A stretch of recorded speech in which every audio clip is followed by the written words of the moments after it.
In continuing our It Is Written series, we're talking about another author. So this is Mariana Enriquez, and we're going to be talking about 2 of her books, but she has quite a lot. So have your pick.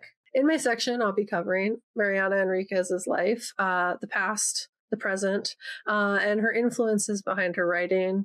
As an author, she has been deeply impacted by the history of Argentina, as Gabe unpacked a bit. So I'll be delving into how that has impacted her as a person, as well as like the worlds she creates in her novels, as well as just like the world in general. Like, hopefully, as Gabe said, like this gives you a jumping off point to be like, hey, let's learn about this. Because what? So Mariana Enriquez was born in Buenos Aires in 1973. This was only a few years before the military junta took over the democratic government in Argentina.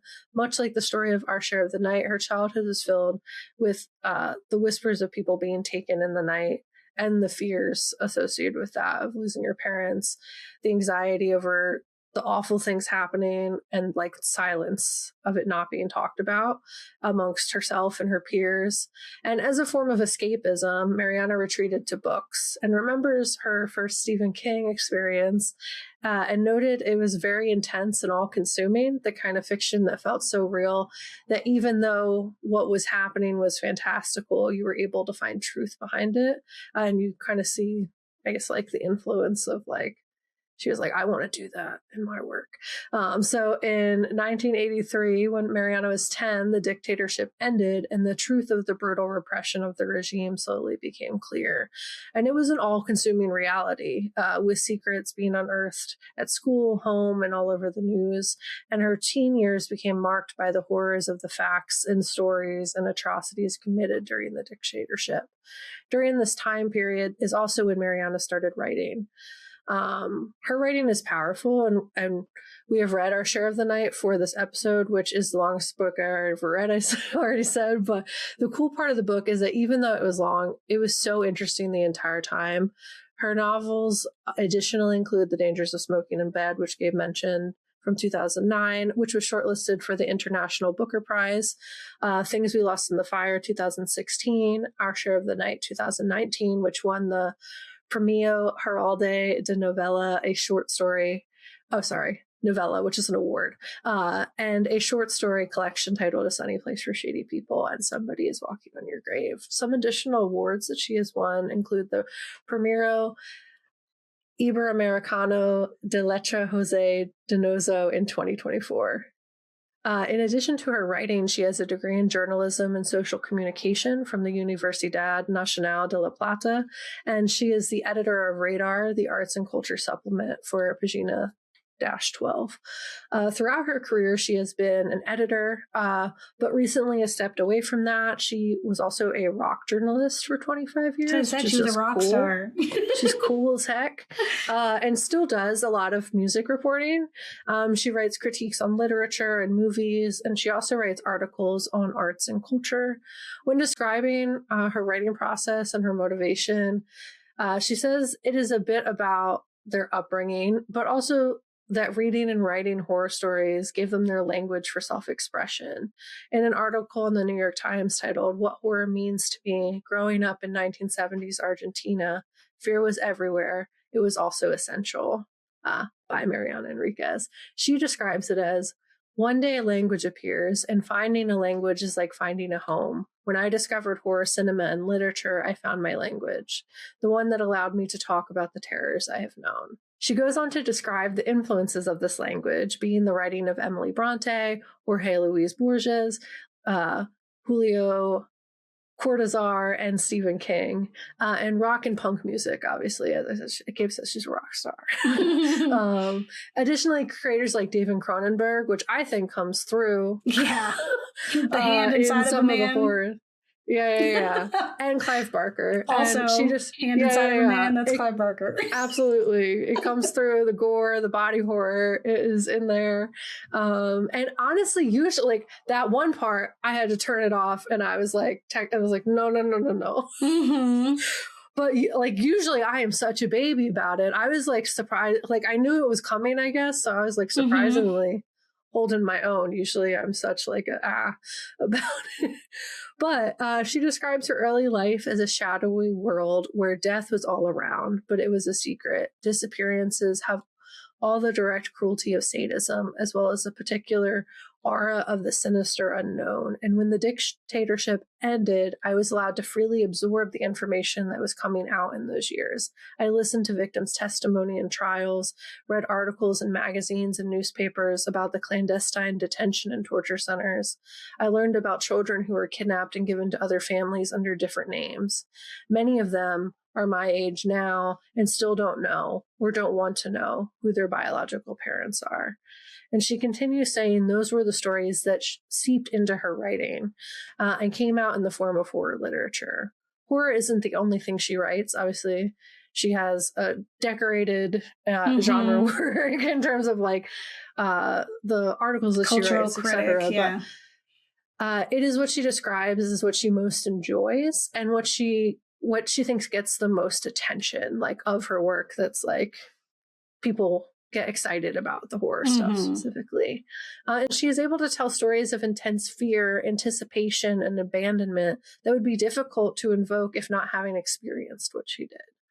And apparently her work has received criticism from other countries outside of Latin America that she describes as being influenced by a feeling of moral superiority, essentially being like, you can't do that to kids, like in a book.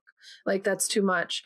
Or like the native populations, like you're describing real things that took place. Right. And like the people critiquing it feeling very much like it wasn't handled maybe necessarily the right way. But specifically people objecting to the portrayal of the victims in her novels, claiming they were exploitative because it is being pulled from real suffering and that she has not personally experienced and that she's not from the native population that was kidnapped. To this, she says, all Argentines were victims of the dictatorship in varying ways, of course. And in any case, no one, including my compatriots, has the right to prescribe how I should tell my story and what literary language I should use. And she goes on to call it something that's like, I get the critic, like there's some horrific stuff that happens in the book, obviously. But she goes on to call out something that the Ghouls have spoken on, which is that horror is not just for entertainment. Like, I think there's an assumption of bad intentions when pursuing horror as a medium just because of how it has been used by other people. Just to be like, haha, scary, look at this messed up thing we can do with a body. And it's like, that's not how she treats the characters, at least from our perspective. And when horror works approach reality, it's usually, in like the best case scenarios, a way of critiquing it and attempting to build empathy, bring catharsis and understanding to the events that otherwise we don't get that perspective. Like, as you say, Gabe, you didn't know the history of Argentina without reading these books. So like there is an importance to it, the representation end of like, we need these stories to be told because the governments will not tell us. History will not tell us, like, unless you're searching for it. It's not in our day-to-day curriculum. It reminds me of Japan Sinks. Remember when we covered that so long ago? And how that was made as a fictional book because they didn't believe scientists about the dangers of like what was going to happen.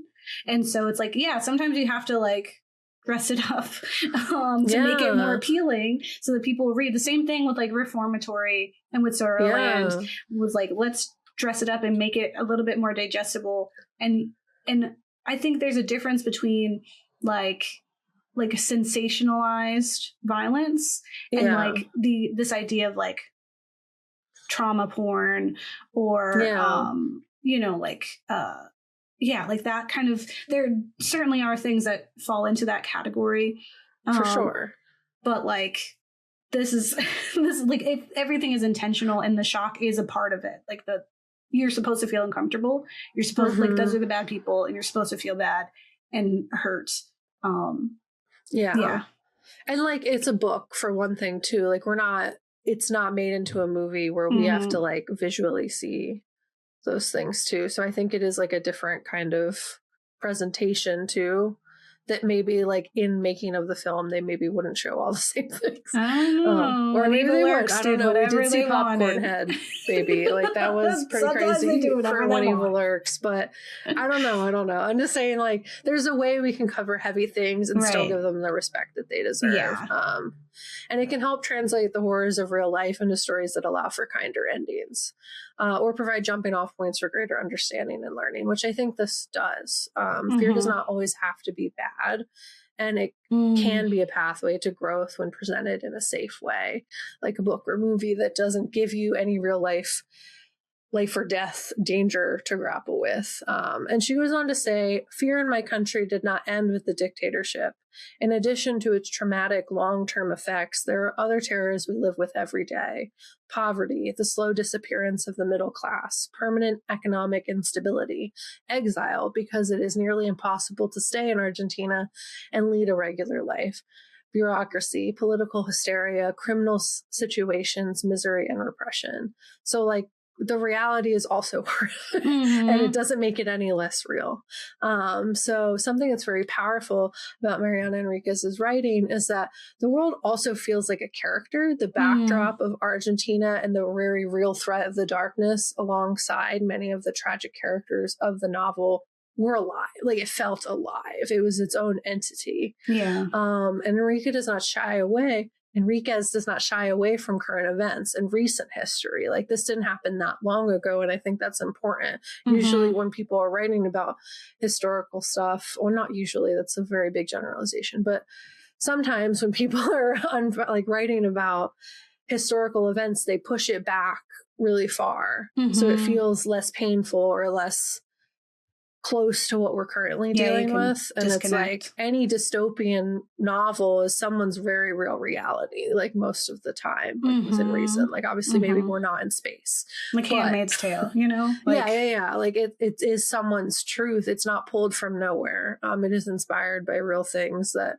seem dystopian because you're not living that, but are someone else's lived experience. So in unpacking this, she says that many Latin American writers work with horror because it is something that, as she describes, is permeated within us as Latin Americans, just as we are permeated by music and festivals and the pleasures of company and after-dinner conversation and carnival. Because of imperialism, colonialism, and the influences of external countries, countless Latin American countries have been deeply impacted by horrors in their everyday lives. And it's not to say there isn't space for other emotions or genres, but that the language of horror is something deeply familiar to Enriquez, and is something she noticed as well in like writing of her peers. So in fact, there have been a lot of writers that have developed as a response to this history. You have to write to heal a lot of the times. So in an article from Irresistible magazine titled Irresistible Writers, Mariana Enriquez, Mariana says, in the last few years in Argentina, there has been an explosion in literature, especially from my generation and a bit younger than me, talking about the dead and the disappeared. We are the direct children of the dictatorship. The disappearances have been really ghostly situations. Imagine a body is suddenly not there, but the memory is there. The faces of these young people that are dead, that now should be 25 years old, but are still 8. It's something very haunting to me, and it is a part of my history, and I'm still writing about it. And as for Argentina now, she says the state of the elites hoarding wealth and power in Argentina has gotten worse, unfortunately. It's like just different. Like the dictatorship ended, but like the structures the Hydra still be doing that. In that the injustices and horrors represented in her books have not faded from current political structures. And she says, I think it's worse. Maybe what it looks like is changing, but the same structural exploitation of resources for the benefit of very few continues. The income gaps are worse than ever. 100 years ago, this was all related to the exploitation of the land and the destruction of resources. And Argentina is very much like the American West, but for us, it is the South, stretching down to Patagonia. It was called the conquest of the desert, and it was the attempted extermination of the native peoples in the South. Many survived, of course, but whole cultures were wiped away. The people that fought those campaigns were rewarded with huge parcels of land and became what we now call the latifundios, the big landowners. It's more or less the same pattern across the whole continent. Over the years, some of this old money was wasted or changed hands, and now they have sold a lot of their land to new money, maybe big industrial or communication companies, for example. They're destroying the Amazon, exporting lithium, mining, polluting. It's the same predatory practices, but ramped up. And the money and the old families have shifted hands, which results in people with wealth not keeping their money in Argentina, which there was, I know that the dollar in Argentina is struggling, like in terms of their economic well-being. And they say that it's largely because like the wealth is not being kept in Argentina. Like people are going to Argentina and exploiting the land, but not reinvesting that back into the land in the way that it would have pre-internet. And to Mariana is worse because before they at least like invested locally because their money was with them and they lived there. So they cared about, what happened, at least in their direct vicinity. But because the wealthy have no investments in the local area and don't care about what happens to the land, it just is like worse. Mm-hmm. And while Argentina does have the benefits of like free healthcare and education, unemployment and inflation have deeply impacted the ordinary person. And Mariana has always been deeply passionate about politics and says, when I talk and write about these things, people sometimes tell me that I must have strong social conscience or be very interested in politics. But it's not that, to be completely honest. When you live in these systems, it's your everyday life. It's everything. So that's like when people are like, "Oh, I'm not interested in politics." It's like that's you. That's your life. That's such a nice privilege. That's your life. Yeah. Like you don't worry about like it actually does impact you. What are you talking about? Yeah, it's the thing. She describes herself as Argentine, who has been in therapy since she was 6, so therefore knows herself well. She introduces herself as Latin American because the experience of being born and living in Argentina has shaped her as a person and a writer. In her intersection, she also focuses on the fact that she is a Latin American woman because of the laws that define what decisions she can make about her own body, the labor market and its sexism, and the fragility that prioritizes the hiring of men first. She also describes herself as a freak and a fan of terror and pop culture, and reading Alan Moore makes her go weak in the knees. These are her words. Mm-hmm. And that she will loudly debate the best horror films of all time. She described herself as a shy and ugly kid and a savage, brutally beautiful teenager. She's candid on her experiences with addiction, specifically to drugs and alcohol, but is now clean. And at the time of the New York Times article, she said she had never lived outside Argentina, but in recent years, Mariana moved with her husband to Tasmania, Australia, after spending about 20 years of being together in Argentina. And this relocation to Australia seems to have been an intentional but hard choice. She said, like, I had to just do it, otherwise I wouldn't have. Like, mm-hmm. I'm just so... Argentina is her home, so it's just like the idea of leaving has been really rough. And although Argentina will always be her home, she said she visits yearly, essentially, since leaving. And she continues to say, it's always been hard in Argentina, but the kind of hardness that you have there, it becomes more concerning. It is one thing to struggle all the time when you're 30, but it's another thing when you're 50. I'm talking about really everyday things like the rent being outrageously high and inflation out of control. It's very unstable from health services to everything else. And of course, it's very different here in Australia. I've been very social all my life, and now I'm craving a more silent kind of life. I didn't want to live in a big city after being in Buenos Aires for so many years. And the other 15 million people, I love Tasmania. It's beautiful, and we could afford to buy a house here. My husband is from Perth, so it's new for him too, and we've only been here a few weeks. This is when the article's written. Mm-hmm. So it still feels a bit like a trip, like a vacation. So yeah, that is where she is at now. It's a very recent move. And says that she's still like writing and everything. She's not obviously doing some of the work that she did before because of the time difference, but still writing. She said she has 2 more books coming out and they're all Argentina focused. So like, it's not like just because she's not living there doesn't mean she's not going to be writing about the history and the world. And it's like, yeah. She had really, as you said, she's just really cool. I really want to read the cemetery book now because I'm like, I bet you that would have influenced us so much. And it's fine. Yeah.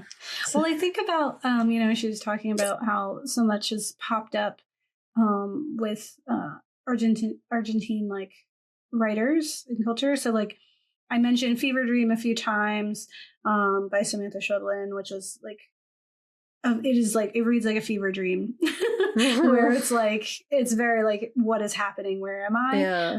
But it's very much about like the pesticides and the environmental like crisis and like climate crime essentially that is happening in Argentina. But there's also one of the like TikTok made me read it books is Tender as a Flesh that people really love.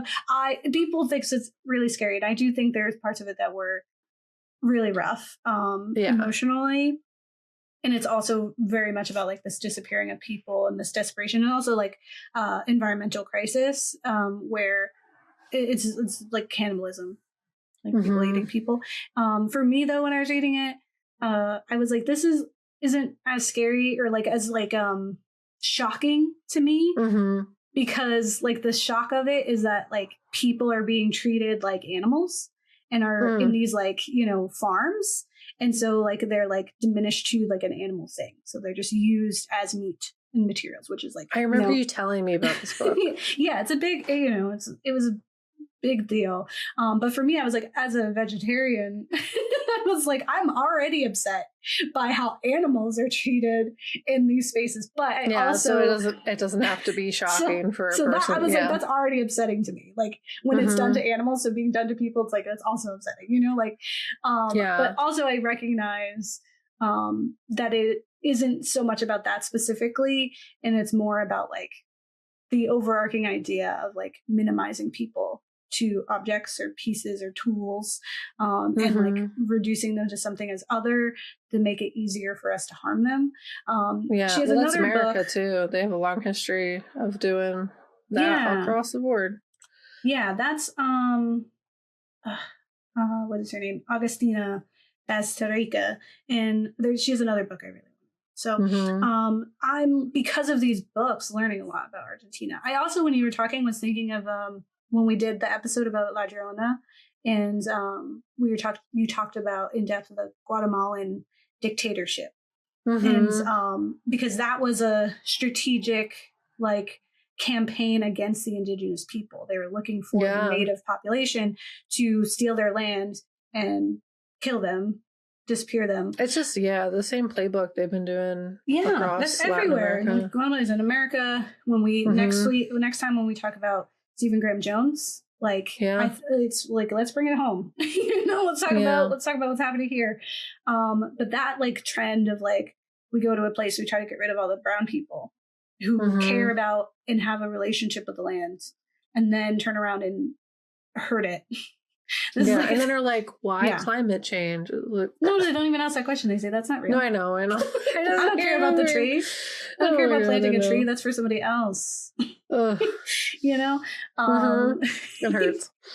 Awesome. Yeah. So again, these are really interesting stories, and they are so tied to history and real worlds. So like, as Mariana said, as we have said several times, right, like horror can be that vessel, right? It's some way to transport you into reality and to at least open the door to curiosity, to want to know more and to feel, to find that empathy, right? Like if you could be put into that space and you can hurt, then you can meet people where they are.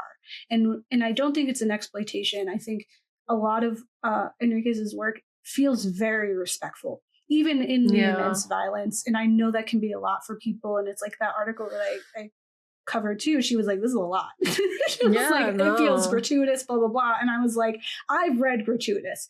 I've read books where I'm like, I don't understand why it's like this. There's a lot of Chuck Palahniuk. There's a lot of Clive Barkers even that I've read where I'm like, I don't understand why you're doing this to me. And like, maybe it's just I wasn't in the right headspace or something.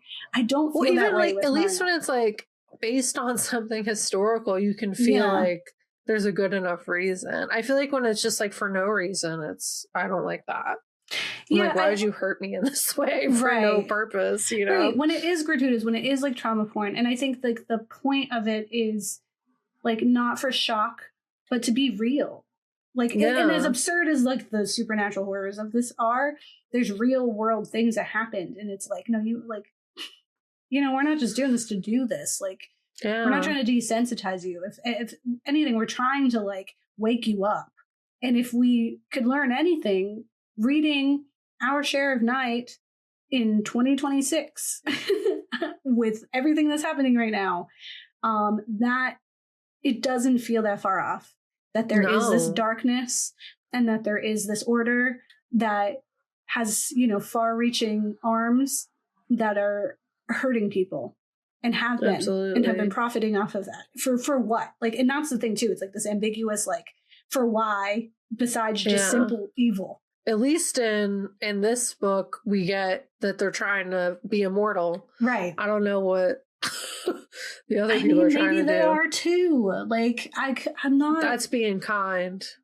But I don't think that's, like, I think a person who would be going to those lengths to get immortality, like, is a person that believes that immortality exists and that they should be the ones to have it. Like, I just, like, I just, you know, like, they're clearly not sane. Like, there can't be anything about that's fair. You make a valid point in that way. I'm just like, I don't think there's a magical being. I don't. That does the, I don't know. Like, I'm like, but also, who am I? Right. At the end of the day, that could happen. And I wouldn't be the one in the room knowing. Right. I do want to say, like I mentioned, like the darkness is just a thing, right? Like the darkness is just some like like this animalistic, instinctual thing. It's like a weird thing, right? Yeah. But it's not, I think, evil the way that these people are, because these people are making the choice where the darkness is just kind of like doing it, you know, like that it exists somewhere else. It has its own set of rules that have nothing to do with us. This, on the other hand, and they're these people meaning, like are purposely doing this. All right, well, we made it. We made it through the episode. We did. Let us know what you think about Mariana Enriquez or the other Argentine writers, if there's more ones that you want to recommend in films, because I think we really only have When Evil Lurks. And at least that we know about. If there are, let us know. And I wrote, like, I pulled stuff from interviews, but they were good interviews, so I didn't get to cover everything, so I recommend checking them out. They'll be in our blog. Yeah, and read Someone's Walking on a Grave. One, to learn about how cool cemeteries are. Also to learn about history from all over the place. Like, she poking her nose in everybody's business, and I think that's great. I'm like, thank you. I want to hear, like, if she's talking about it, I want to know now. Yeah. Like, these people are stupid. They're not stupid. I get why they feel this way. Taking that back. I see why people say that. I personally appreciate our therapy game. I'm an adult. I appreciate personally her going there. Yeah, no, her sharing stories and that she's learned, and also being very vulnerable about herself. See something, say something. Yeah, she's such a rock star. Mariana, if you're listening to this, you're a rock star, dude. And I wish we could have met you. Maybe we still can in the future. Yeah. We'd love to talk to you and learn more and just geek out about. Tell us what your favorite horror movies are. Yeah, yell at us about it. I want to know. Yeah, say you're wrong. Don't do that. I'll cry. Don't do that. But I hope you like this, and I hope you, listener and viewer, have also liked this. Remember to like and subscribe, leave a comment, tell us what you think, and don't get married. Split your kids. I feel like we can't say that anymore. Yeah, no, we can't. We kind of have to come up with a new slogan right now. They'll be really nice to your kids, and they'll make sure that they are safe. We gotta figure out a new thing. Next time you hear from us, we'll have a new thing, because that we can't with be a new saying catchphrase. Okay, bye. Bye.